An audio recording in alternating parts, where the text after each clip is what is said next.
Começando mais um Resenha Banqueta, a sua revista eletrônica semanal, que debate os principais assuntos de Nova Lima, de Belo Horizonte, do estado de Minas Gerais e também do Brasil. Você de casa pode participar enviando críticas e sugestões pelo WhatsApp, é o 31, está aí na sua telinha, 985692926.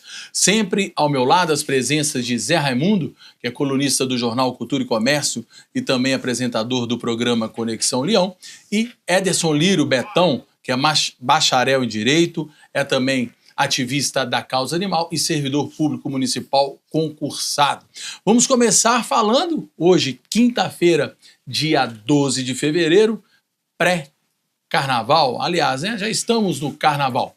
Podemos falar a respeito do carnaval de Nova Lima. Zé Raimundo, você que teve na semana passada o Bloco do Leão, Nova Lima espera receber de 30 a 40 mil pessoas durante os dias de carnaval. O carnaval acontece de forma descentralizada. Em 18 bairros da cidade vai existir carnaval. Expectativas, Zé? Olá, Fred, Betão. Grande abraço para vocês que nos acompanham pelos canais da TV Banqueta. Fred, o Carnaval de Nova Lima está se readaptando a um novo tempo, uma nova era. Nós tivemos aqui, até a década de 2000, um grande carnaval, muito procurado, principalmente pela população de Belo Horizonte, já que a capital mineira não tinha um carnaval legal. Então, o carnaval aqui começou a ficar muito inchado. Houve essa mudança, o Carnaval de Belo Horizonte cresceu e, com isso, o nosso carnaval acabou tendo que se remodelar. Particularmente, eu que gosto muito de carnaval, adoro o Carnaval de Nova Lima, especificamente, o Bloco do Sujo, o Bloco do Leão, que já até aconteceu antecipadamente esse ano, os demais blocos, o Bloco do Oswaldão, Mary Lu, enfim. Agora as escolas de samba, né, com desfile legal na avenida. Eu sinto que este ano, Fred, parece que a organização do carnaval deu uma melhorada em relação aos outros anos. Eu estou sentindo isso através da Secretaria de Cultura, que a organização deu uma melhorada boa. E o carnaval promete muito. Então, o Carnaval de Nova Lima hoje, ele tem opção para todos os gostos. Você tem o carnaval para a família, que é o caso do Bloco do Oswaldão, você tem o carnaval para a turma do axé, você tem o carnaval para a turma mais jovem, o carnaval para as pessoas mais idosas, enfim. Você tem várias opções em vários cantos da cidade, Jardim Canadá, Honório Bicalho, Macacos, e aqui na nossa sede, onde você tem uma série de blocos e de atrações durante os 4 dias da folia e até antes. Então, a expectativa é boa. O que o jornal trouxe na matéria dessa semana, a expectativa de um público bastante interessante para quem gosta de brincar um carnaval bem tranquilo, mais tranquilo do que o Carnaval de Belo Horizonte hoje, que é muito procurado, mas que é também muito cheio, né? Muita gente brincando o carnaval. Aqui você tem um público grande, mas é um carnaval mais seguro, mais tranquilo. Betão, sua expectativa, Belo Horizonte, Nova Lima? Carnaval, primeiramente, né? Obrigado aí mais uma vez por nos receber aí com essa revista eletrônica semanal aqui, que é a Resenha Banqueta. O carnaval é essa festa popular, né? Eu falo que tem 2 festas, eu vi essa frase há muito tempo atrás, que eram as 2 festas que são do povão mesmo, popular, né? Que mistura todo mundo, que é o carnaval e a Copa do Mundo, né? A Copa do Mundo tem esfriado um pouco mais, mas continua sendo uma festa em que mistura todas as pessoas, todo mundo fica focado em um sentimento só. A expectativa, Bloco do Sujo normal, né? Que é a tradição aí de quase centenária aí do município, e a gente tem esse carinho grande com o Bloco do Sujo. O Bloco do Sujo também, que teve, né, na sua história a charanga do Vila Nova, aí, né, que os músicos do Vila Nova, que é a segunda charanga mais antiga do Brasil. Completou 80 anos recentemente. Pois é, então assim, é quase que parelho ali a história da charanga com a do Bloco do Sujo. Então assim, o Carnaval de Nova Lima é recheado assim, de histórias pitorescas e histórias culturais também, né, que está ligado também à luta das pessoas, à luta do povo, já que o Bloco do Sujo foi também associado às pessoas que trabalhavam na mina, né, que não ia dar tempo de ir em casa trocar de roupa, então já saía 6 horas da manhã, já concentrava todo mundo, por isso que chama Bloco dos Sujos, né? Concentrava todo mundo ali depois do serviço e descia junto com a banda. Então, é entender esse novo momento também de organização social que acontece, né? Por exemplo, os blocos do Oswaldão, os blocos que são Rua Nova e etc., que saem aí pelas cidades. Mas tem que destacar, né, Fred, a volta das escolas de samba, né? A volta das escolas de samba é um marco para a nossa cultura, para a nossa história, né? E nós esperamos que as pessoas que estão organizando as escolas de samba continuem evoluindo cada vez mais e tentando, de certa forma, profissionalizar, né? Ao longo do tempo, se não é do dia para a noite, para que a gente consiga trazer de volta as escolas de samba, né? Dentro desse glamour da cidade, que é uma história bonita também, né? De luta, de resistência também, de uma cultura que é o samba. E tem muita gente que estava adormecida aí com relação ao samba, as pessoas que puxam o samba enredo. Tem o meu grande amigo Valdir, Didi, né?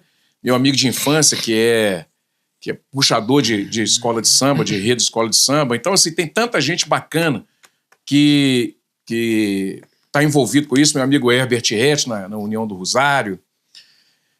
Tanta gente, então não dá para ficar nominando. Eu coloquei só esses dois aqui, porque é o que veio na memória. Mas, Fred, eu volto a falar aqui. Toda essa história de escola de samba, de carnaval, de Bloco do Sujo, sem os foliões e sem as pessoas tradicionais, aqui eu tenho que fazer uma homenagem ao meu parceiro Zé aqui. Tem o Eduardo Duarte também, que em 2017, né, foi o único ano que todo mundo pensou assim, não vai ter Bloco do Sujo, porque estava questão de recessão, de falta de verba da prefeitura. E aí se organizaram o Zé Raimundo com eles e tal para poder colocar o Bloco do Sujo na rua. E assim, seria uma tragédia para todos nós o Bloco do Sujo não sair, né? Uma vez que sempre saiu praticamente nesses 80 anos. E homenagem à Escola de Samba Rosário, né? Que também não deixou a peteca cair com as escolas de samba. O resto é a história que a gente já sempre conta aqui dos blocos, né? Que está nascendo uma nova cultura, um novo modelo e uma nova forma de brincar também, que também traz a comunidade, pelo menos ali naquele bairro, para ficar mais seguro também, né, Fred? Isso aí. Betão, só te corrigindo, não teve carnaval. Te corrigir não, né? Só falando, não gosto de ficar falando depois de vocês, não. Mas em 2017 não teve o Bloco dos Sujos por recessão, não. É a falta de competência do pior prefeito recém da história de Nova Lima, que é o Cássio Maiano Júnior, que fez um estrago em nossa cidade e Vitor Peri teve que fazer uma gestão inteira para recuperar a nossa cidade e entregou muito bem para João Marcelo, que está dando show aí. O Betão, agradecendo aí as palavras do Betão, mas temos que lembrar também, Betão, além da Casa Estrela e do Bloco do Leão, que tomamos essa iniciativa, mas tivemos o apoio do Toninho lá da banda Sagrado Coração de Jesus, que foi a banda que tocou no bloco, e o apoio, viu, Fred, também do Jornal Banqueta na época, que foi essencial para que o bloco tivesse aquele sucesso. Então, só lembrando aí que aconteceu isso lá em 2017. E o Fred falou bem, a cidade estava quebrada, né? Dá uma geral no carnaval. O Carnaval Nova Lima não tem muito o que mexer, não. Se mexer, dá problema. Carnaval Nova Lima é o Mary Lu, Taioba uma semana antes, Mary Lu na sexta, no domingo Bloco dos Sujos e terça o Los Sujos, e agora, como disse Betão, há 2 anos, 3 anos, 4 anos, o desfile das escolas de samba na Avenida Zé Bernardo de Barros. E aí vai um toque para a prefeitura, eu acho, sugestão, chute, o desfile poderia passar no sábado. Sábado nós estamos com um dia morto. E muitas pessoas, não sei se vocês têm assim, mas do meu convívio existem várias pessoas que ficam em Nova Lima até no domingo. Exatamente. E na segunda viajam, porque estica a quarta, quinta e sexta. Exatamente. Sabe? Porque na segunda, o tchan, se nós conseguirmos levarmos as pessoas para assistirem à escola de samba, porque hoje quem vai ver a escola de samba, muitas das vezes, em sua maioria, são familiares de quem está desfilando. E também pelo fato de ter levado até a José Bernardo de Barros, que eu sou totalmente a favor. Só que para José Bernardo de Barros, eu tenho que ir até a José Bernardo de Barros para ver a escola de samba. Exato. No trajeto antigo, eu passava. Eu passava e via. Vivia. É igual a história de você ir lá no meu bairro, no bairro do Oswaldão, você não passa pelo Oswaldão, você tem que ir ao Oswaldão. Então, acho que se passar pelo sábado, a gente consegue levar mais gente para ver o desfile. É uma sugestão.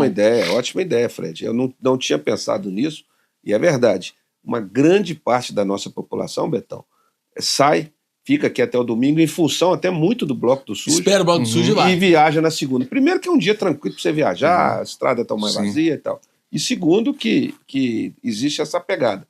O sábado é um dia vazio à noite e poderia ter o desfile da escola de samba. Muito bem pensado. Outra ideia que a gente tem que começar a se preocupar é o bloco do Taioba. A cada dia que passa mais vazio. Né? Tá faltando. Parece que hoje não tem mais um presidente. Né? Antes era o Cassim, lá do Retiro. Filho da minha amiga Aurinha, irmão de Fabrício, casado com Tati Glecker, parece que não é mais. E também, se Deus quiser, nós estamos fazendo um programa quinta-feira, 12 horas, gravando, o Mary Lu é dia 13. Também, eu sinto muita falta de uma comunidade gigante daquela do Retiro. É claro que é renovação, né, gente? As pessoas vão morrendo. Meu amigo, grande amigo Silvinho, um dos fundadores do Mary Lu, irmão do meu amigo Adilson, já faleceu. Mas você tinha uma comunidade ali, ó, respirando Mary Lu, que hoje eu vejo muito fria. Sim. Não sei se tem mais ensaio igual tinha. Lembra? Começar a ensaio do Mary Lu toda noite. Eu acho que alguém tem que pegar isso aí, falar aí com o meu amigo, o pessoal dos Dornelas lá, Celinho, Enio, Tatico, o pessoal dos Otinhas ali, que a gente precisa resgatar. Hoje nós temos lá o Ló, meu amigo Ló também, lá do Retiro, né? Eu só não moro no Retiro, também, né? Mas eu sou miquelino doente. O Ló tá sozinho, com algumas ajudas, tá lá, lutando, mas você vê que o Mary Lu já foi uma potência que hoje precisa de unir. E eu dou exemplo lá do Oswaldão, que eu faço parte. É uma equipe gigante, tem coisa pra caramba pra fazer. Você vê lá, você vou solo, sozinho. Aí você vê o Mary Lu, tá sozinho na mão de Ló. Então, se não agrupar o Mary Lu tende a dar uma esfriada. Ou talvez sair mais cedo, né, Fred? Por exemplo. Mas aí é uma guerra desde lá de trás entre a organização do carnaval e o Mary Lu. Porque o Mary Lu pensa em sair um horário. A organização do carnaval tem que liberar a banda porque tem que chegar tal hora. Cada ano muda o horário lá da praça. Cada ano tem um comandante da PM. Porque eu até sei que, por exemplo, o Rafael, a pior coisa para o organizador é colocar na corda a polícia. Polícia na corda desce o cacete. Aí vai falar que a prefeitura tá batendo. Existe tradicionalmente na gente o segura-banda. Sim.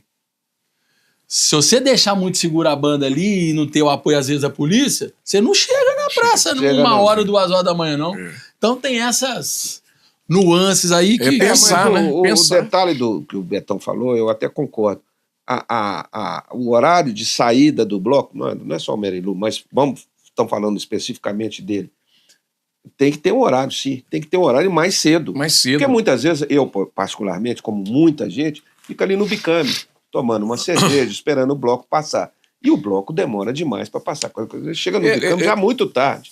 Olhando pelo lado do folião, porque o carnaval não é só para as pessoas que estão pulando. O carnaval é para quem está curtindo, as pessoas que são idosas, né? As pessoas que estão idosas, as pessoas que querem, né? Tem uma tradição. Então elas querem ver o bloco passar, entendeu? E aí fica muito tarde e as pessoas têm que ter esse bom senso.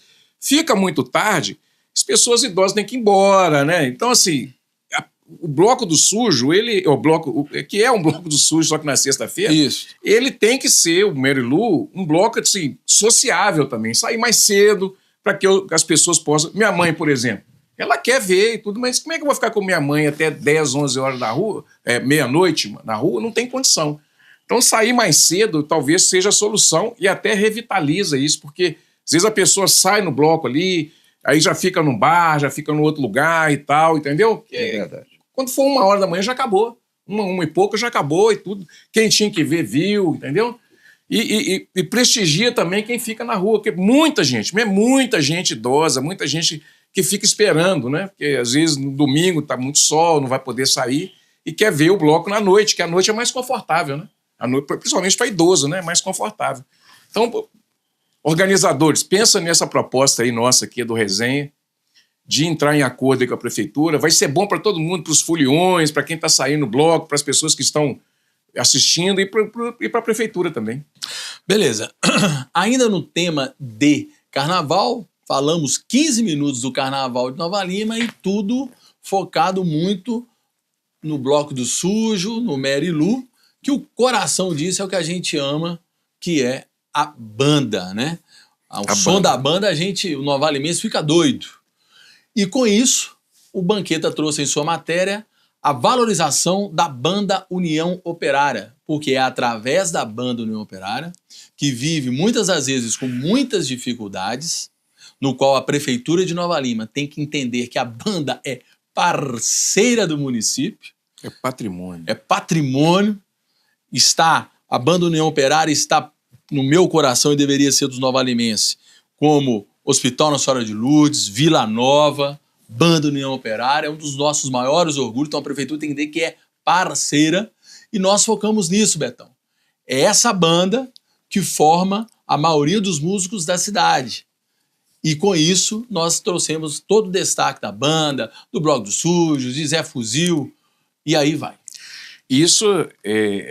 Essa colocação é muito importante, porque a gente tem visto, nós falamos aqui na resenha, antes de começar nos bastidores, sobre a manutenção da nossa própria cultura, né? Tanto o Congado, quanto a escola de samba, o Bloco dos Sujos e a banda União, as bandas, né? Não só a União Operária, mas Sagrado Coração de Jesus, são molas propulsoras de formação de músicos, principalmente aqueles músicos que, por exemplo, não têm condição de ir para uma Fundação Clóvis Salgado, né?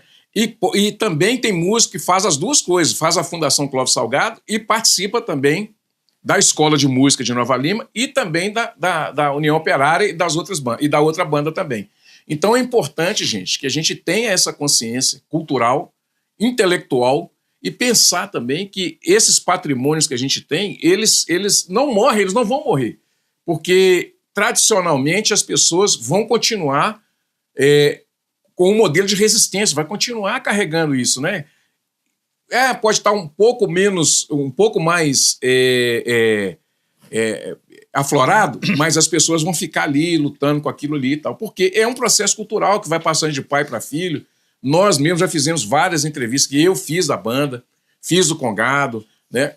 Fiz de escola de samba, então a gente precisa pensar tudo isso, precisa pensar que esses patrimônios culturais a gente não pode perder. E a gente tem, como poder público, a obrigação de manter essas culturas vivas. Zé, Banda União Operária e a sua importância no Carnaval de Nova Lima? A Banda União Operária, eu sou particularmente um fãzaço dessa banda, acompanho as apresentações sempre que posso. Fui até, pelo Miranda, o presidente, fui até convocado como um agente para levar a banda para outras cidades aí. É um trabalho que a gente procura fazer dentro das nossas possibilidades. Então, a Banda União Operária é tudo de bom, falou bem, é um patrimônio da cidade. Eu digo que a Banda União Operária é uma orquestra, uma mini-orquestra, quase uma mini-orquestra. Então, tem que valorizar, sim, a prefeitura precisa valorizar mais, não só a Banda União Operária, como a Sagrado Coração de Jesus, que precisa se organizar. Temos grandes amigos lá que sempre trabalharam, sempre atuaram na banda, estão um pouco afastados, alguns já foram embora, como o caso do Toninho, mas existem outros lá, está lá no Rosário, a comunidade do Rosário podia abraçar mais, porque é uma banda importante também. Agora, respondendo mais diretamente o que você falou, Fred, a importância da banda hoje, União Operária, ou dos músicos da cidade, para tocar no Carnaval de Nova Lima, né? Então, é um trabalho bacana, são gente daqui que sabe o nosso gosto, que sabe o que vai tocar. Então é gente raiz, para tocar e ganham, né? Porque esse pessoal acaba ganhando. O músico, muitas vezes, ele tem uma dificuldade. É a hora que ele pode ganhar um dinheirinho dele tocando no carnaval. Muito bem salientado, ô Zé. Os músicos tocam, em sua grande maioria das vezes, gratuitamente. Chega carnaval, é a oportunidade, sim, deles ganharem Um dinheiro, um né? dinheirinho. Não é isso? Exatamente. E aí o pessoal de casa entender como é que funciona. A prefeitura contrata, talvez eu possa estar errando a forma de falar, se é contrato ou de outra forma, ou faz um chamamento, e com isso a Banda União Operária, ela é a responsável pela montagem das bandas dos blocos. Para se ter ideia, esse ano de 2026, a Banda União Operária, perdi minha colinha aqui, a Banda União Operária vai ser responsável pela montagem de 18 blocos. Então a prefeitura chega, Bloco do SUS, a montagem é da Banda União Operária. Para você ter ideia, desses 18 blocos, são 12 pequenos, 2 médios, 4 grandes. Então é dividido. Bloco grande, médio e pequeno. Eu gostei dessa informação, mas a gente tem ideia. Um bloco grande, que é o Taioba, Olossuj, Merilu, são 80 músicos, sendo 50 sopros e 30 percussionistas. Um bloco médio, como por exemplo na contramão, são 60 músicos. Perdão, são 30. 30 músicos. Bloco médio são 30. 30. 20 sopro e 10 percussionistas. E um bloco pequeno, como o Pé de Cana, o próprio Oswaldão, que faz questão de ter a charanga, mas é pequenininha. Bloco do Leão foi assim. Bloco do Leão tá São aí. 10. São 10 músicos. 6 sopro e 4 percussionistas. Esse trabalho só é alcançado pelo fato do trabalho anual que a banda faz. Sim. Mesmo assim, pessoal, faltam músicos. E aí tem que se contratar músicos de Raposa, Acima, Sabará. Conselheiro Lafayette uma vez foi muito forte aqui, não sei como é que tá hoje em dia. O trajeto também é grande, né, Fred? E tem que, é uma resistência, a pessoa tem que ter uma resistência. Você tem Macaco, você tem 18 blocos. Jardim Canadá, você tem Bicalho, você tem vários blocos e a turma é grande. O trabalho é um trabalho árduo. Agora, antes de mudar de tema do carnaval, é só uma observação que eu acho importante quando a gente fala dos blocos. Foi feito pela prefeitura, divulgada uma portaria, onde você dava oportunidade para cadastrar os blocos para receber o apoio da prefeitura. Tá certo? Sim. O apoio que a prefeitura dá é na ajuda de banheiro químico. Existem pacotes. Sim. Você vai ter 3 banheiros químicos, uma tenda e 10 músicos. Ou o som, e o som. E aí vai. E ano passado, a Secretaria de Cultura teve muitas críticas porque ela tomou uma decisão importantíssima, e hoje a gente sabe que foi importante, porque tinha muito bloco, Betão, que tinha 3 pessoas. Sim. O bloco da minha família. Sim. Aí eu ia lá e pedi apoio da prefeitura. Verdade. Então a prefeitura foi no ano passado, fechou isso, teve muita reclamação, só que hoje, nesse ano, o apoio aos blocos melhorou. Porque melhorou. Porque cortou aqueles que não são blocos. Um grupo de amigos que é apoio da prefeitura. Nós chegamos a ter no passado, não agora, um passado mais lá para trás, lá na década de 2010, 2015, não lembro o ano, é muito engraçado, que tinha um bloco no sábado de carnaval com a corda, com seguranças e um elemento no meio da corda, tocando um tamborim. Então, são os absurdos, né, que aconteciam. Falou bem, viu, Fred? É isso mesmo. Deu uma melhorada boa. E Belo Horizonte, um show de bola, né? Com o carnaval de Belo Horizonte que fala. Um outro detalhe também, que Belo Horizonte atrapalha a Nova Lima num certo ponto. Sim. Porque é nítido e claro a dificuldade dos blocos hoje. Porque o Nova Limense, mais pensando igual a gente, fica aqui por... Esquece o pré, tá? Fica por Merilu na sexta. Bloco do Sujo no domingo. E na terça, Olossuj. Sábado e segunda, ele, BH. vai para Belo Horizonte. Aí os blocos daqui estão tendo essa dificuldade de ter pessoas. Mas faz parte. Quanto mais opção... E tem que fazer. Se quiser fazer alguma coisa maior também tem que fazer investimento, né? Porque aí o pessoal fica, né? Ah, mas eu acho que o carnaval é essa fórmula aí. Já tá bom, né? Não tenta Não tenta reinventar mexer, a roda, não, que você vai ver o muito, que não. acontece. Dá mais Nova Lima. Pessoal, um outro assunto muito atual e que nos deixa muito triste, eu acho que todo mineiro principalmente ficou triste, que parecia que era alguém da nossa cozinha, né? Foi a morte repentina do Henrique Maderite, né? Nós gravamos na sexta passada, de tarde ele falece. Uma pessoa querida, generosa, prova disso que fez uma campanha na época das enchentes e, em especial, ajudou muito a nossa região aqui de Nova Lima, Raposos e Riacima, arrecadou mais de 2 milhões de reais, montaram-se kits, né? O cara montou um kit com fogão, colchão e geladeira e distribuiu para as pessoas que perderam as coisas, né? Então, nos deixou muito triste. E, paralelo a isso, a preocupação de uma pessoa que parecia saudável, parecia sempre de bicicleta, de moto, magro, alegre, feliz, leve, e faleceu de infarto. O Banqueta, então, procurou o cardiologista, famosíssimo aqui na nossa cidade, nosso grande amigo, João Carlos Belo Lisboa, onde ele explicou, Zé Raimundo, que, em tese, em resumo, pode acontecer isso com qualquer um. O que nós temos que fazer é procurar um médico para nos prevenir. Você falou, né, Fred? É mais uma surpresa desagradável de uma figura pública e muito querida por todos nós, pelo Brasil inteiro, né? O Maderite ficou famoso no Brasil inteiro com aquela frase da sexta-feira: quem fez, fez, quem não fez, não faz mais, e ficou famoso e era um sujeito bacana, um cara que ajudou muito nas enchentes, um cara sempre muito querido. Essa questão, Fred, que o João Carlos falou, e é verdade, o Maderite faleceu com 50 anos de idade e saudável, né? Aparentemente saudável. Eu perdi o meu pai com 52 anos de idade, também com aparência saudável, e de repente. A diferença é que meu pai tinha a doença de Chagas. E a doença de Chagas, para quem não é leigo como eu, ela vai minando o coração aos poucos. Quer dizer, meu pai também não se cuidou e acabou morrendo de coração, de infarto fulminante, causado pela doença de Chagas.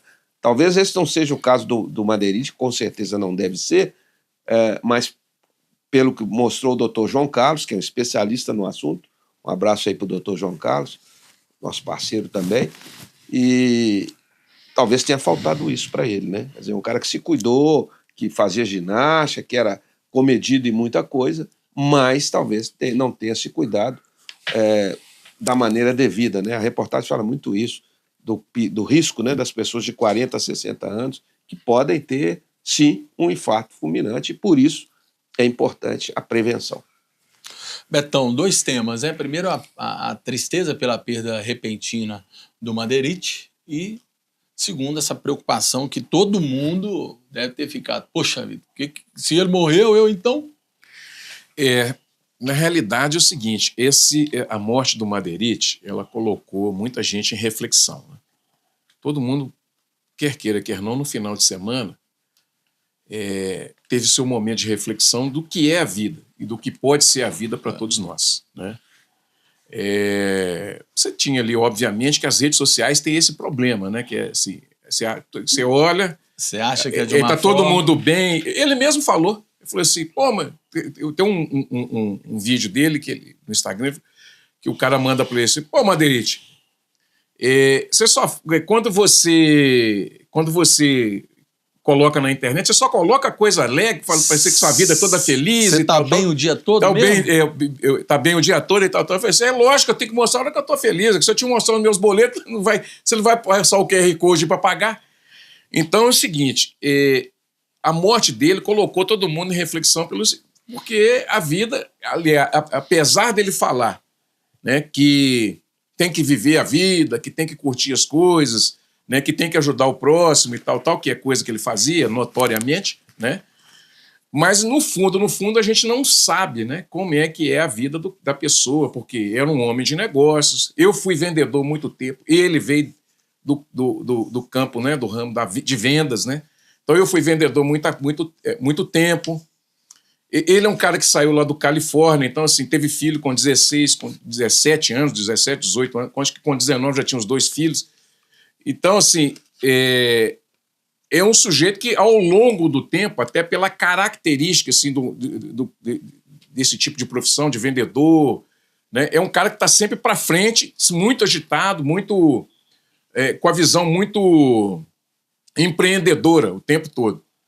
E isso causa estresse, isso causa desgaste. E depois ele tem um sucesso, um boom, né, nos negócios, tanto nos negócios pessoais, depois foi para as mídias sociais. Isso tudo também gera estresse, gente. Gera cansaço, né? Cansaço físico, mental, porque as redes sociais têm esse problema também. Você não pode parar nunca, né? Você está de férias, você tem que gravar. Você tá triste, você tem que gravar. Entende? Então, assim, tem todo um contexto por trás disso aí. Né? Tem todo um contexto que, acho que ao longo do tempo, né, e com respeito à família, com respeito a todo mundo, a gente tem que falar o que o Madeirite representou para todos nós. Apesar de eu ter uma posição política diferente da dele, é óbvio que todo mundo achava ele um cara super bacana, um cara legal, um cara para frente, que ajudava todo mundo. Tem outros vídeos dele rolando, por exemplo, aquela mulher que ficava no sinal ali no sinal não, naquele trevo ali em cima da Vila da Serra, ela ajudando e tal. Então, assim, era um cara sensacional. E todo mundo se colocou em reflexão. O que é a vida para todos nós? Eu acho que isso é o que a gente tem que pensar. E eu ouvi uma frase importantíssima de um mentor que chama Emerson Pedersoli. E ele deixou claro o seguinte, é uma reflexão que eu queria deixar para todos nós. Ele perguntou assim, se você morrer agora, o que você tem para apresentar para Deus? Então essa é a pergunta que ficou na minha cabeça durante esse período e continua. E com relação ao coração, às questões de saúde, é esse problema mesmo. A gente tem que ter muito cuidado da saúde e qualquer sintoma que você sinta um pouco diferente, a partir dos 40 anos principalmente, braço dormente, alguma coisa nesse sentido, procure o médico, né? Porque infarto não tem hora e bateu ali, é muito difícil salvar. O que Betão disse ao final prova o tanto que ele era especial, o Madeirite. Porque em quase todas os seus sextou, ele criticava a esquerda ou o governo Lula, mas sempre com uma crítica construtiva e leve. E ele superou a barreira que nós temos hoje, né? Tem cara que amava Caetano Veloso, hoje odeia Caetano porque tem uma outra visão política. Uhum. Né? Verdade. Chico Buarque, e aí vai, ator, né? Daniela Acontece Mercury, com sertanejo também. com sertanejo, não gosta do Gustavo Lima. Ele superou isso. As pessoas... Eu até fiquei imaginando, gente, será que vai vir alguma crítica de quem pensa diferente politicamente dele? Não veio. E aí, Betão, eu tenho algumas reflexões sobre essa questão do Madeirite. Primeiro, né? A gente fala sobre o que ele transmitia nas redes sociais. Melhor momento da vida do cara. Sim. Com o netinho, financeiramente voando, comprou o Aras, montou o Aras, comprava cavalo, montava cavalo. Famosíssimo do Brasil. E morreu. No seu melhor momento da vida, morreu. Ou seja, a gente fica muito assim, vou ter que trabalhar e amanhã eu faço isso com a minha filha. Vou ter que trabalhar que depois eu faço isso. Não existe depois. Não existe depois. Verdade. Não levamos nada dessa vida. Nada. Então não adianta ter orgulho. Uma outra reflexão que eu acho importante da gente fazer é na saúde mesmo. É que você tem que procurar um médico, tem que fazer seu exame de sangue, tem que fazer seu eco, tem que fazer sua esteira, se não der você vai fazer cintilografia, você tem que prevenir. E mesmo assim, fazendo isso tudo que o Dr. João Carlos deixou claro, que se tiver na hora de Deus, puxou a ficha, vai. E uma outra interpretação é com a crítica à notícia rápida e à rede social. Eu poderia estar criticando aqui que hoje qualquer um que tenha isso aqui, ó, se diz jornalista.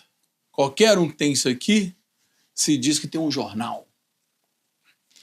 E a crítica que eu faço não é a esses, aspas, blogueiros, aspas, influencers, né? Se bem que Madeirite é uma influencer, né? Uma influência jornalística, eu quero dizer. Foi de um jornalista conhecido, prefiro não citar o nome. Como que, no momento daquele, morreu Madeirite, você vai falar, você vai levantar a hipótese de que ele foi assassinado? Ter falta de respeito com a família, com... De uma pessoa tão querida, sem ter conhecimento nenhum, só para lacrar? Então vai essa reflexão, que muitas das vezes o jornalista, os proprietários de jornal, de televisão, ficam chateados de que não tem um crescimento que o influencer tem. Mas são por atitudes dessas que o jornalismo fica perdendo força. Vamos para um breve intervalo, daqui a pouquinho mais resenha Banqueta.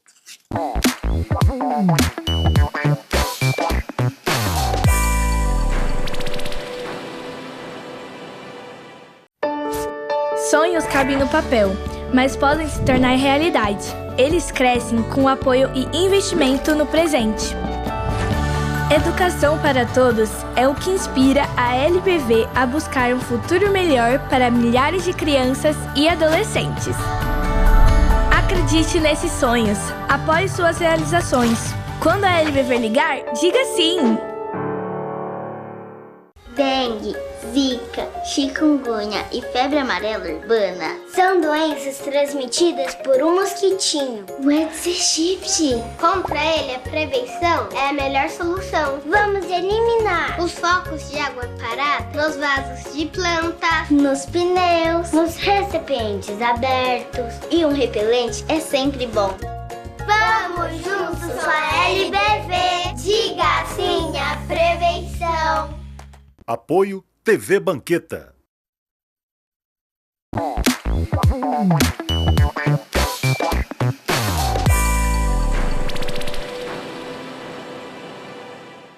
De volta com resenha Banqueta nessa quinta-feira, dia 12 de fevereiro, em pré ou já em carnaval. Vamos falar agora, de política. Ederson Lírio. Nessa semana, na terça ou na quarta-feira, o prefeito de Nova Lima, João Marcelo, que também é presidente da Granbel e também o presidente estadual do partido Cidadania, foi até a casa do Jarbas, que, diga-se de passagem, é em Nova Lima, Jarbas Soares Júnior, ex-procurador-geral do Estado de Minas Gerais, convidando-o para se filiar ao partido Cidadania. Dizem nos bastidores que a estratégia é para colocar o nome do Jarbas como pré-candidato ao governo de Minas. Qual a análise sua dessa ação política? Bom, eu acho que o Cidadania está no seu papel, o prefeito, como presidente do Cidadania, também está no seu papel, inclusive até para fortalecer a legenda, né? No caso, não só no caso da federação, que é o Cidadania, e às vezes o PSDB e outros partidos também, para que você tenha quadros, né, até para a formação de chapa para representação dos seus quadros de deputado estadual e federal. É uma bela de uma articulação, porque o Jarbas acabou ficando aí nos holofotes um bom tempo, né, como procurador do Estado, já tem uma vida consolidada também como procurador do Estado, e é da política também, né? Então, assim, eu achei bacana, eu acho que são forças que a política traz. E aí já está os quadros se montando, né, Fred?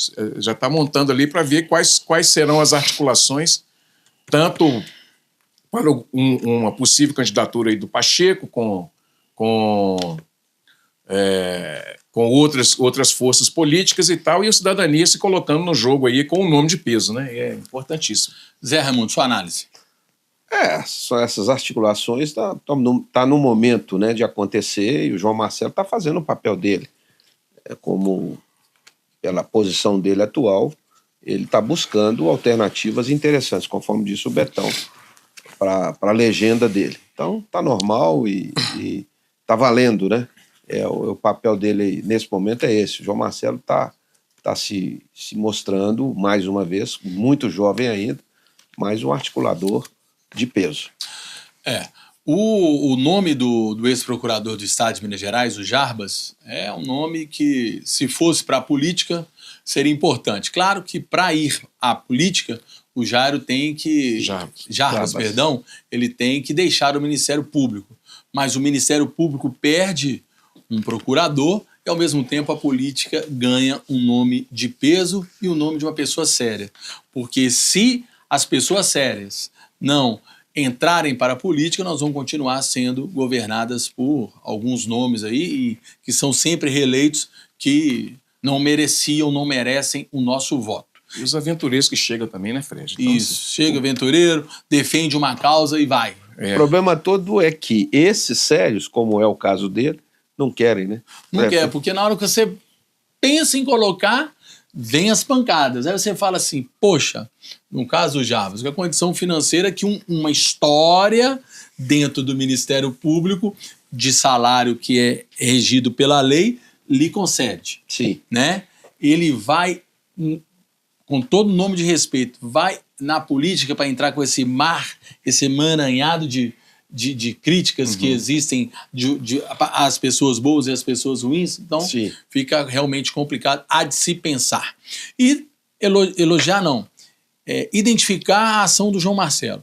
O prefeito de Nova Lima, João Marcelo, quer queiram, quer não queira, é um nome, é uma liderança regional, presidente de um partido, que o João Marcelo, candidato ou não, ele vai ser protagonista através do Cidadania da eleição aqui em Minas Gerais. Agora vamos falar, Zé Raimundo, pessoal de casa, sobre Belo Horizonte.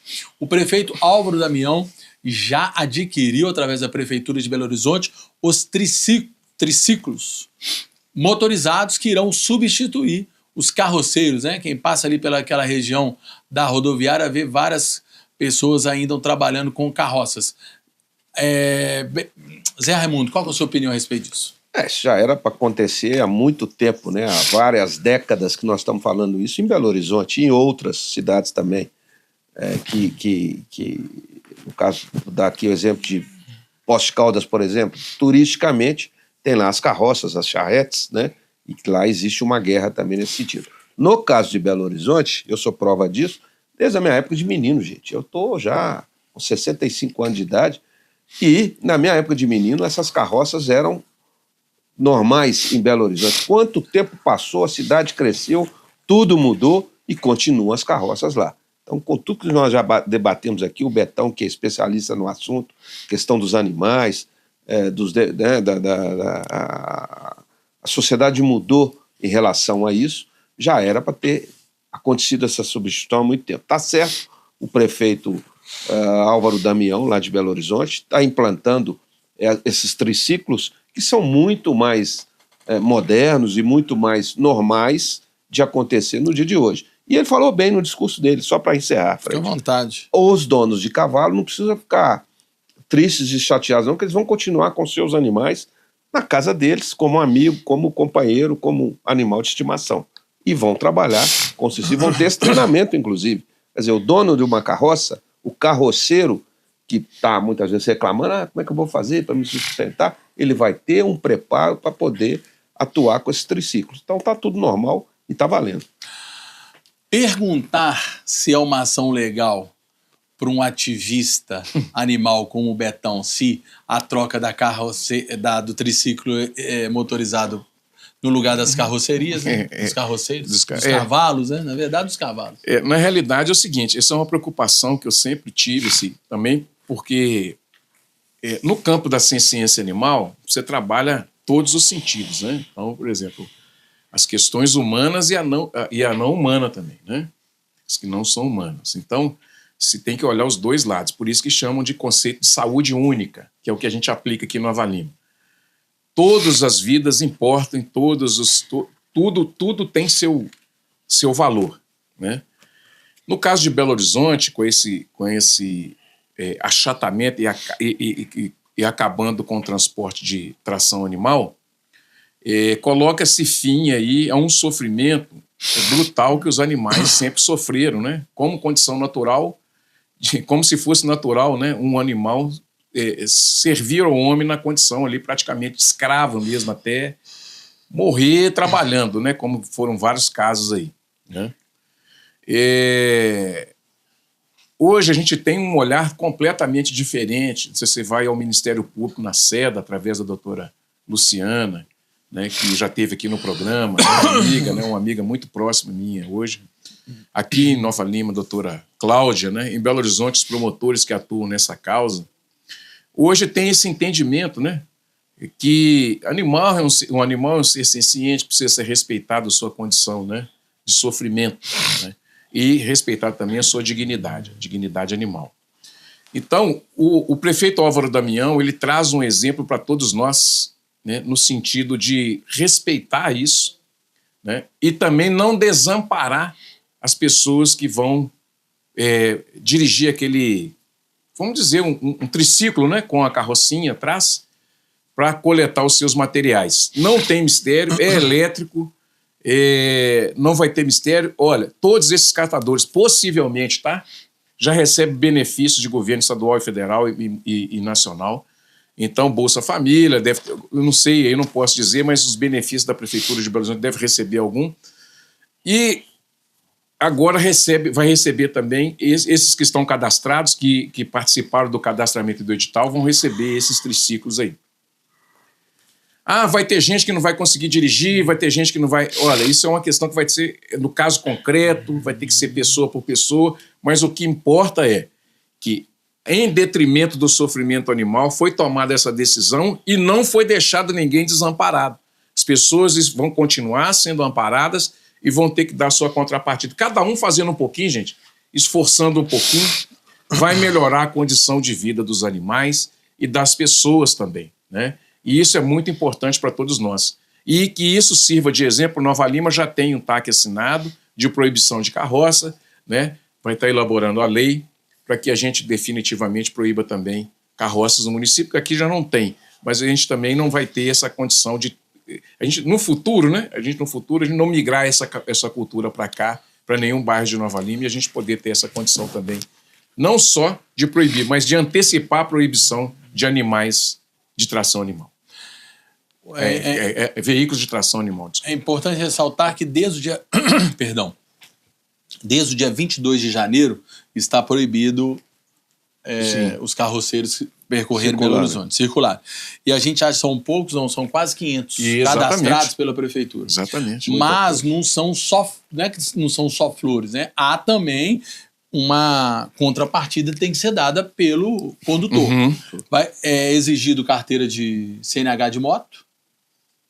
Eles vão ter que ter CNH de moto, mas os ganhos são... Acho que é R$6 o custo por quilômetro, por 100 quilômetros, o combustível.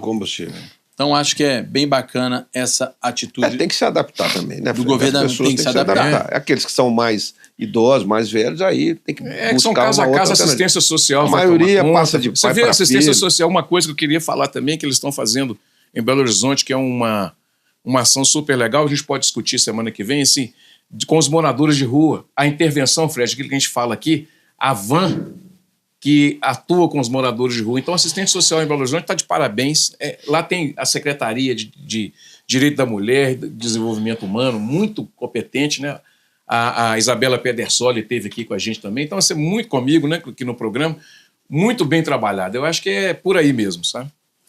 Ok, agora vamos falar sobre o tema nacional, e tema nacional não poderia ser outro do que o escândalo do Banco Master, não só do Banco Master, né? O Banco Master foi o tchan, mas o escândalo do Vorcaro, né? Todas as negociações do Vorcaro. A Polícia Federal entregou um relatório ao STF, que é presidida pelo ministro Fachin, pedindo a suspeição do Dias Toffoli deste caso, uma vez que a Polícia Federal encontrou no telefone do Vorcaro comprovações de que houve movimentação financeira entre o Vorcaro e o ministro Dias Toffoli. Betão, qual seria a melhor decisão do Fachin? Tirar Dias Toffoli do caso? Fred, de acordo com o que vem acontecendo, eu já tinha essa opinião anteriormente, né, que era a melhor situação é afastar, porque a justiça ela não pode ficar refém de determinadas coisas que são fragmentadas no sentido de colocar um ministro em xeque e assim, ter evidências, né, disso. O que acontece é o seguinte, é que também o presidente do Supremo Tribunal Federal, ele fica numa encruzilhada, né, porque também, sem uma materialidade também, fica difícil mexer na composição ali de quem é o relator do processo, porque você acaba fragilizando. Então, agora, se tem, nesse momento agora que nós vimos aqui, na Infomone e etc., nas fontes que a gente consulta também, a informação que a Polícia Federal descobre que tem ligações entre o Toffoli e o Vorcaro, né, e tem ligações dele com outros membros também do banco, aí é inevitável que afaste o ministro desse caso, porque mancha, né? Mancha. E aí você tem um problema da árvore envenenada, né? Que é a teoria da árvore envenenada no direito penal. Se a árvore está envenenada, todos os frutos delas estarão envenenados. Então tem que tirar ele desse caso e mudar a relatoria desse processo, Fred, porque toda hora é uma pancada e, assim, com indícios de interferência, não tem condição da gente manter um negócio desse. Ô Betão, só para deixar claro, pessoal de casa, referente à notícia e à fonte, a Polícia Federal, tá, no relatório que entregou ao STF, ela afirma que no telefone do Vorcaro tem mensagens trocadas entre o Vorcaro e o seu cunhado Fabiano Vettel, Vettel, em que ambos discutem pagamentos para a empresa Maridit, que tem entre seus sócios o ministro Dias Toffoli. Pois é. Tá certo? A Polícia Federal sustenta que Toffoli é suspeito para seguir na relatoria do processo. Zé Raimundo, além disso também, deu agora na Folha de São Paulo que o Dias Toffoli confirma ser dono de resort, aquele resort que todo mundo hoje já conhece, né? Dá até vontade de ir lá no Paraná.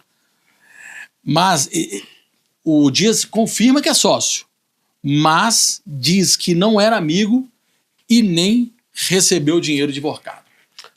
Bom, Fred, para falar sobre mais esse episódio do STF, eu vou voltar lá nos anos 2010, 2011, 12, que nenhum brasileiro, nenhum cidadão brasileiro ou cidadã brasileira conheciam quem eram os ministros do Superior Tribunal Federal.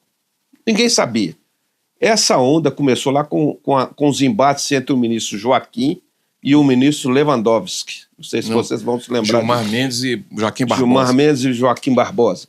E ali, hoje, o cidadão brasileiro conhece os seus ministros, né? A mídia a toda hora atrás. E os escândalos e as controvérsias vêm acontecendo com muita frequência no STF. Isso é muito ruim, porque é um poder muito grande que nós temos no Brasil que tem que ser respeitado. Só que a cada episódio desse tipo, a mancha, conforme disse o Betão, mancha muito essa entidade. Uma entidade que deveria dar o exemplo. Então, vou resumir a conversa.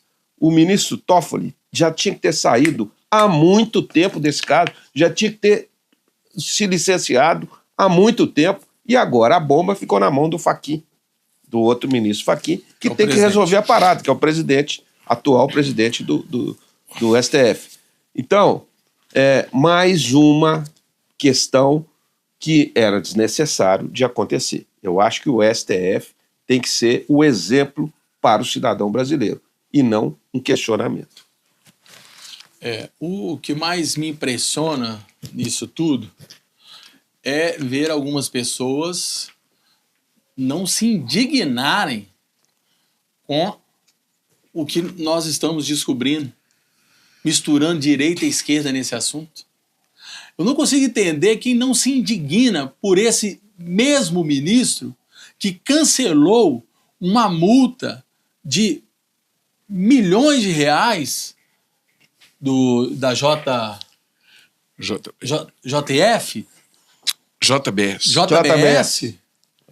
na canetada. Sim. Pois é. Sabe? E mistura, porque a esquerda e a direita. Não, isso não interessa se é esquerda ou direita. Interessa as condições quase que nem num bordel tem uma relação dessa que tem os ministros do STF, né, gente? Não é possível que ninguém se indigna com isso e passa pano para isso. Rapidamente nós vamos para um pitaco final, começando você, Zé Raimundo. Pitaco final, carnaval tá aí, vai começar a folia desse ano. A turma aí que gosta da folia como eu gosto, juízo, moçada. Vamos brincar, vamos aproveitar o carnaval, mas com tranquilidade, sem briga, sem confusão, sem abusos com a mulherada, enfim. Bom carnaval para todo mundo. Betão.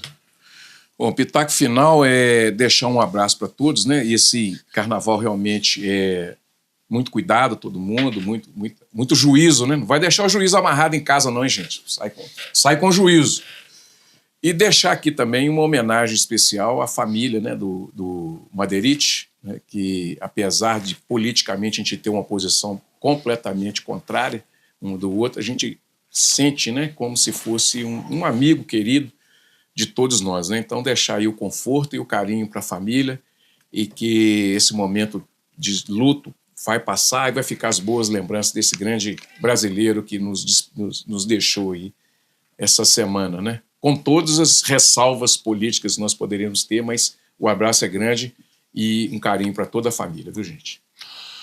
E para todos que seguiam ele também, né, Fred? Porque todo mundo ficou um pouco... 2 milhões e tantos. Ficou todo mundo parecendo que perdeu um amigo, assim, de porta de casa. Verdade.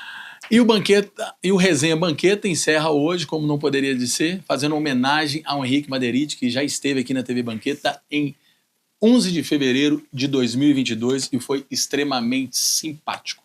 O homem tinha 800 mil seguidores em 11 de fevereiro de 22. Faleceu com mais de 2 milhões de seguidores. Mas a questão não era os seguidores. A questão era a pessoa. O legado de felicidade, de leveza que o Maderite deixou. Então, com vocês, Maderite. Sexta-feira, papai. Pode olhar aí, meio-dia. Ah, meu filho, quem fez, fez. Quem não fez agora pra frente, esquece, porque não faz mais. Por aqui, estamos no país das tragédias anunciadas. No país onde compram o povo com vale gás só para dar mais um gás nos gastos excessivos do governo. E enquanto o povo se preocupa com a roupa que a Virgínia vai usar no carnaval, com a queda da baliza no exame de CNH, com o capacete do peão de boiadeiro, o governo vai lá e aprova reajuste salarial para os servidores do Congresso, papai. Ai, meu filho do céu! Pensa, Correio quebrado, com uma dívida podendo chegar a quase 10 bilhões, gente. Não tem base não, ué. Como é que nós confiamos num governo que consegue quebrar uma empresa que não tem concorrente? Ah, papai! Detalhe pequeno, bebê! A indignação seletiva funciona assim. Se o banco toma sua casa, é capitalismo. Se o STF protege o banco que toma sua casa, é Estado de Direito. Fudeu, bebê! Sextou, papai!